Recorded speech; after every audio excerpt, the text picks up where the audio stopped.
The real problem isn't the decision itself. The real problem is how we interpret that decision and what it means about us.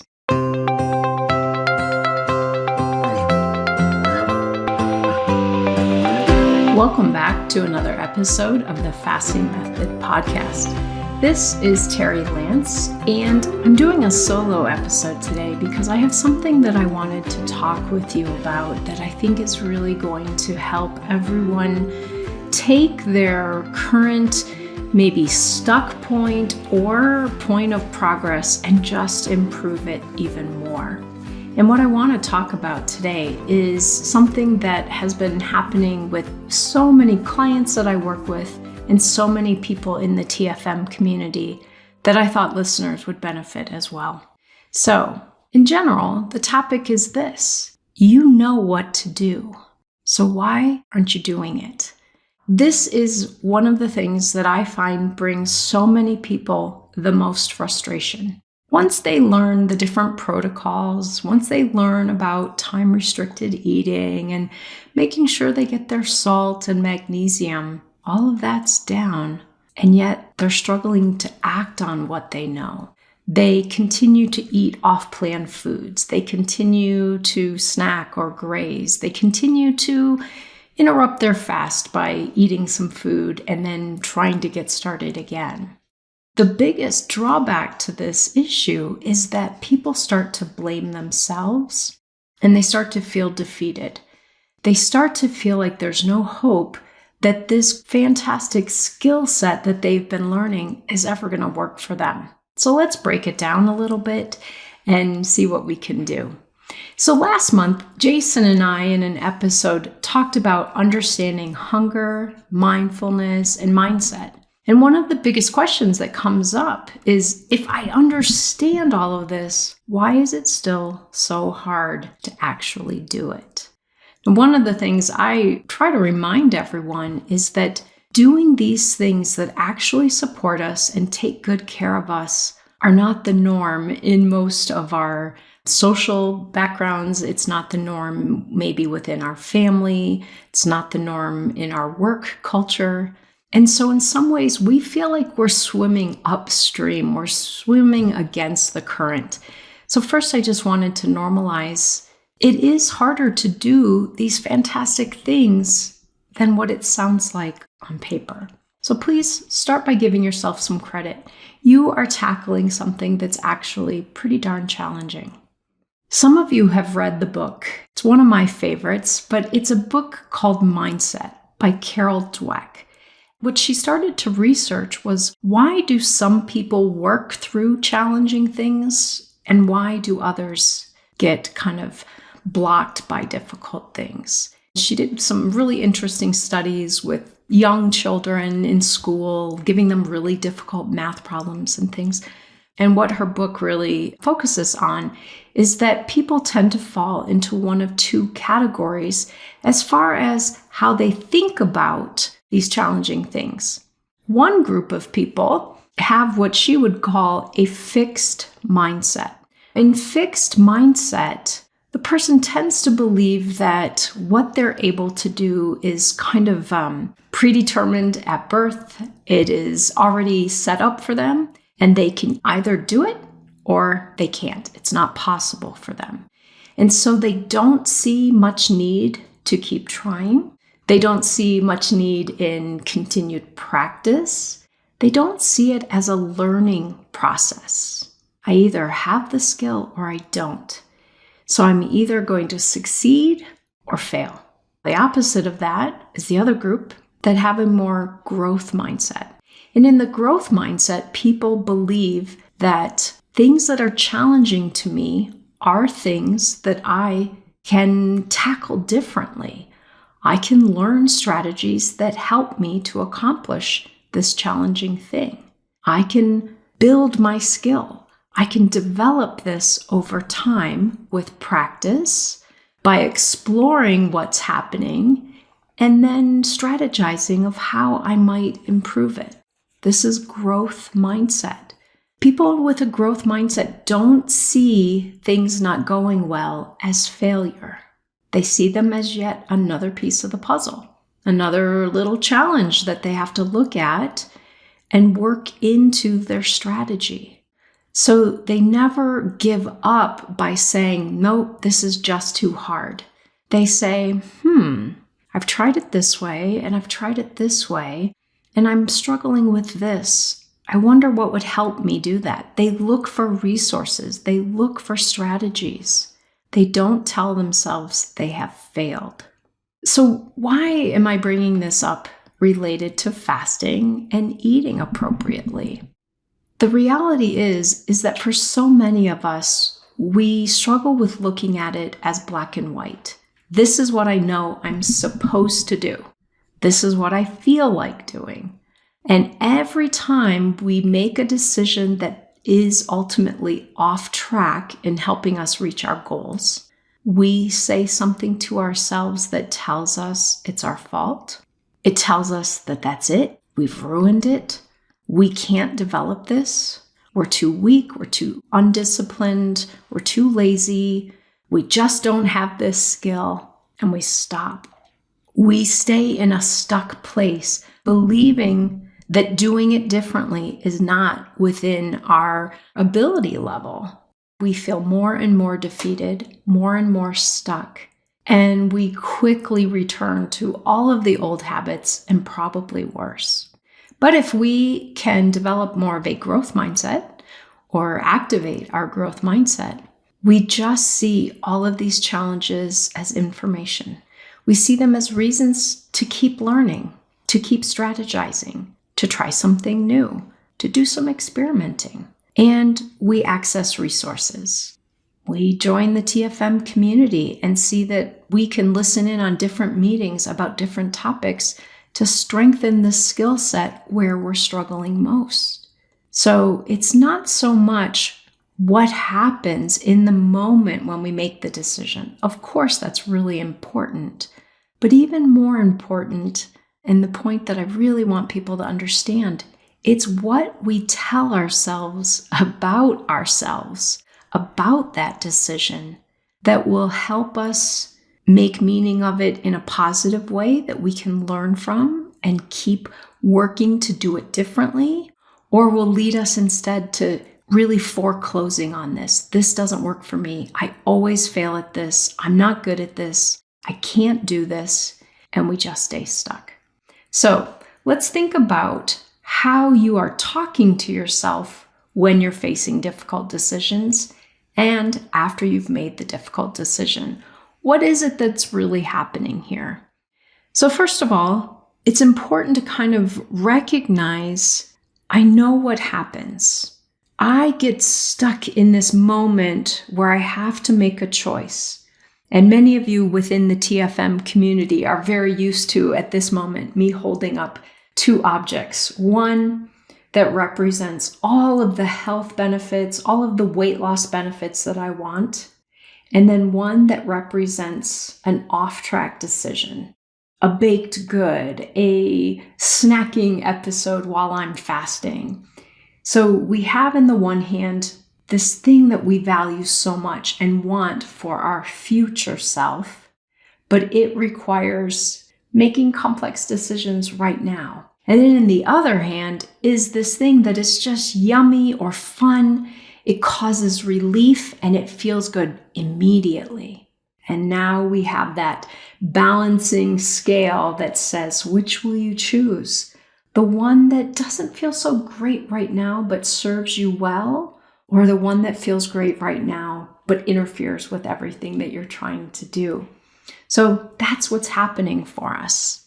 The tension occurs. We maybe are already frustrated about something, or we're bored, or we're really sad, we're grieving. So this urge comes from our lower mind to bring in this problematic food or this disruptive food-related behavior, and we have to make a choice. So we decide. Now, let's just pretend. Sometimes we lean into the things we want in the future and we make a decision that supports us. What do we say to ourselves? Do we say something that makes us feel high and mighty, or do we reaffirm how much we appreciate that complex decision. Do we say to ourselves, thank you. I really appreciate making a choice that's going to help me. Even acknowledging that was a difficult choice to make. Staying in that moment, being mindful about it. Or do we say to ourselves, see, this is just more evidence that I can't do this. I said this morning I was going to fast, and look at me, I'm already eating. What does this say about me? It says I'm a failure. It says I can't fast. It says I'm doomed. I'm stuck, and there's no way for me to get out of this. Oftentimes, this is where we also get going on really negative self-talk. We're disappointed in ourselves. We don't trust ourselves. We can't trust ourselves around food. We deserve every negative consequence that we get. What does all of that talk do for us? Now, I don't know about you listeners, but for me, that makes me even more likely to go grab more of that same problematic food or engage in more of that problematic behavior. I don't feel good. So now my lower brain not only is encouraging me to do this off-plan behavior or eat this off-plan food to resolve the initial discomfort I was feeling, I've now layered on more layers of discomfort, disappointment, stuckness, and now my lower brain needs to help me to try to resolve that. So again, I am, in my example, for sure, I am likely to blow up the really problematic behavior. I'm not likely to eat one or two of the problematic food. I'm going to eat as many as I can until I feel sick. And now I have this self-perpetuating problem happening. I know better. I know what the right choice is. I know what's good for me. I know what supports me. I get in that moment of tension. And if I decide the thing that isn't the supportive choice, I then berate myself, punish myself, and accept defeat. And what does this mean? What am I likely to do next time I feel this discomfort? I'm likely to go right to that behavior. Pretty soon, I'm probably likely to not even question it because questioning it now makes me too uncomfortable. So I just go back to this old behavior in this defeated way and interrupt any progress I could possibly make. So in looking at this, one of the things I want to encourage is that I talk a lot about mindset. We talk a lot about eating mindfully, making decisions mindfully. That mindfulness, our mindset, helps us notice what's happening. It helps us to be more aware. But I want to emphasize here that awareness itself doesn't resolve the issue. It's really important, and I might even say it's necessary, but it's not the end game. So allowing yourself to be more aware of the pattern and to be aware when it's happening, to notice when it's happening, this doesn't automatically change the behavior. So we have to be working on how are we going to change the behavior now that we have this improved awareness. And I think this is really important. This is where the fixed versus growth mindset can really come into play for many of us. I'm going to share an example. Many of you who have ever been in the TFM community, if you've ever worked with me as a client, you definitely have heard me share this story before. But it was a moment of severe discomfort, emotional discomfort for me. Many emotions. I was angry. I was frustrated. I was scared. I felt pressured and overwhelmed. So all of these things that were making me uncomfortable. And I happened to be in a coffee shop. My lower brain wanted to help me feel better in that moment. Couldn't really tolerate all of this discomfort. So what did my lower brain tell me I should do? It told me that there was these yummy cake pops behind the counter. And all I had to do was go up to the counter, order them, and then instantly I would feel better.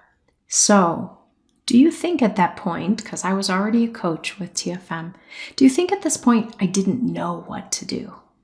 Do you think I needed more information? Did I need Megan to tell me one more time the problem of eating those foods? No, I didn't. I didn't need more information. I knew what to do. I knew what the supportive decision would be. And yet, there I was, struggling with what to do. So I'm going to play this out in two directions for you. Let's say I felt so overwhelmed by these negative feelings and the pressure to solve it that I was experiencing that I purchased my cake pops, ate them, probably within 30 seconds. What would happen? At that point, I think my upper brain, my higher brain, my logical brain would have come more on board and said, oh no, you did it again. You did the thing that you said you weren't going to do. You played this out in a way that we knew you would, and you know this isn't right. You know this is the wrong thing. I told you you're never going to be able to do this. This is just another example of you failing. That might sound familiar to some of you. You've made those decisions and you've played it out this way before. And again, what did it lead you to? My guess is, led you to feel pretty crappy about yourself. Probably would have led me to purchase a few more cake pops because now I'm more upset. And obviously, it did not resolve any of the first things I was already feeling. And it also would have led me to replicate that time and time again. So let's play that out a little differently. I feel the internal struggle. I know what the right decision is, and I choose to eat the cake pops anyway. So I eat them, and then my upper brain comes back online and says, oh, shoot, that didn't go very well. I knew that that was a temptation that I've been struggling with. I thought I had worked through this and it might go differently, but I can see where I felt pretty rushed. I felt like there was really some urgency and that I should hurry and come and get these cake pops for relief. I wonder what would have helped me slow down a little bit more in this example. I wonder how I could have tapped into that knowledge that I have and maybe tapped into some other coping strategies to help me cope with those feelings that I was experiencing, that discomfort that I was in. You know what? I think next time what I'm going to do is before I get in line, I'm going to pull out some paper or a journal and I'm going to write down what I'm experiencing. I'm going to check in with myself and see what is it that would actually help in this situation. Because what I'm aware of is that my lower brain wanted to help, but it only knows one way to help me. And in this case, that was cake pops. So next time, I think I'm going to do some journaling, checking in with myself, and really weighing out and assessing what do I actually need. Because supporting my body is really important for me, and I want to do it in a way that helps me reach my goals. So that's my plan. Now you can hear the difference here. That fixed mindset said, Terri, you blew it. You're never going to be able to do this right. We might as well just eat as many as we want, and we're just going to come back to this behavior over and over, and left me feeling really self-defeated, really disappointed. The next, walking through that growth mindset approach, said, yeah, that didn't go well. That isn't what I know will help me, but I'm not going to kick myself for it. I'm not going to beat myself up because I chose that. What will I do instead? I'm going to accept that I made the choice. And I'm going to explore if I can understand how that decision was made and how I can help myself make the decision differently in the future. Now, I know this is a complicated thing for most of us to accept because when we're trying to reach important goals and we're trying to kind of follow the rules and do the right thing, we see that any misstep, any off plan, any mistake is detrimental and reveals us to be failures. But the real problem isn't the decision itself. The real problem is how we interpret that decision and what it means about us. When I was in my early graduate work, learning how to be a therapist, one of my advisors said something that I thought was very insightful and really helped me a lot. He said, you're going to make mistakes in that room with a client. You're going to choose to go this way and you should have chosen to go this way. You're going to say this and that's not going to land well. You're going to ask this question and it's going to be a flop. That's not what's important. The important thing is not that you made a misstep or made a choice that didn't go well. The important thing is what you learn from that and that you recover from it. So I want to encourage that here. The real problem isn't that you made a misstep. In that example, the real problem wouldn't have been that I ate the cake pops. Now, obviously, that was going to be bad for my glucose. That was going to increase my inflammation, whatever. Of course, we know that part. But what's most important is how I then interpret doing that behavior, what that leads me to do next. And that's where so many of us can really benefit by looking at this. It's really about what sense we make of the choice and ourselves related to it that sets up our ability to do it differently in the future or to stay stuck with it long term. Same decision was made, same misstep, same choice, but two very different outcomes depending on how we look at it. So why is it that so many people stay stuck? I'm hoping that you're hearing this today is that it's not because they don't understand what to do. Now, if you're just beginning with fasting, yes, it might be a lack of some necessary knowledge, and you're going to work on getting that knowledge. But once you have that, it's not about not understanding what to do. It's that every slip they make, every time they do something that isn't ideal in that new behavior pattern, they then feel or think of it as failure. They respond to it with shame. They say negative things to themselves, like, you've blown it, you ruined it again. You'll never be able to do this. So they disengage. They shut down. They stop the effort. They stop the process of learning. So the important thing here, folks, instead of saying to yourself at that moment after the decision, it's not being stuck in that, oh, I shouldn't have done that. It's more that we could focus on, wow, what just happened there? I'm so curious how I was sitting there at that table feeling all of these things to suddenly now I'm sitting here, haven't eaten 4 cake pops. Now I'm still engaged. I'm not shut down. I'm not berating myself. I feel curious. I want to understand. I want to learn. And I'm able to make adjustments. I'm even able to make adjustments of what am I going to do when I leave here? Because the defeated Terri would have likely walked to the next place later and grabbed something else that was really off plan. But from this growth mindset place, I'm able to adjust. So again, what does this look like in your world related to eating and fasting? You can go through this fixed mindset and growth mindset comparison when you're wanting something sweet after a meal, like a dessert or something, a treat. You could think about this in that moment when you're feeling super stressed and you just feel like your car naturally drives right into the drive-thru and you grab something that you know isn't the best choice for you. Any of those automatic habits, eating in the evening, you go to the coffee shop to buy coffee and then you buy the pastry that's in the little display case there. But look at these things as they're happening and focus on what are you telling yourself? You can look back and say, oh, yeah, this morning I went through that drive-thru. I shouldn't have done that. Or you can walk through what I'm describing and say, in that moment, what did I tell myself? When I finished eating it, what was the meaning I made of it? That's where we're going to really start to make progress with this, not just with the awareness. Now, sometimes people think when I talk about growth mindset that what I'm talking about is being upbeat or having a positive outlook on things. That's not really what a growth mindset is. It's about when it doesn't go well, when I don't get it right, how do I interpret that and talk to myself to allow me to learn and adapt? That's what the growth mindset really does. I stay engaged even though it's really messy in that moment. That's where you're going to serve yourself best.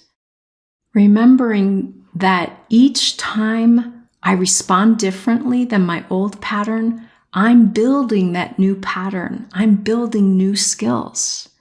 And then things start to shift over time. The impact of off-plan decisions becomes less and less because they're not holding me back long term. They're blips. They happen occasionally.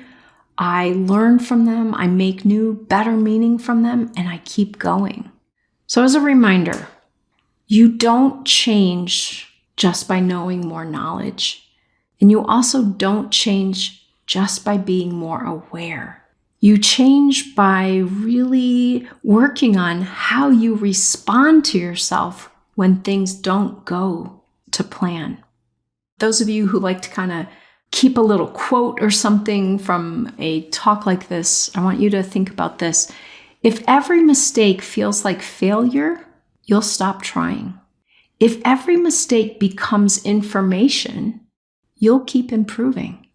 So as you close out this episode, I encourage you to think about what your pattern is or has been to this point.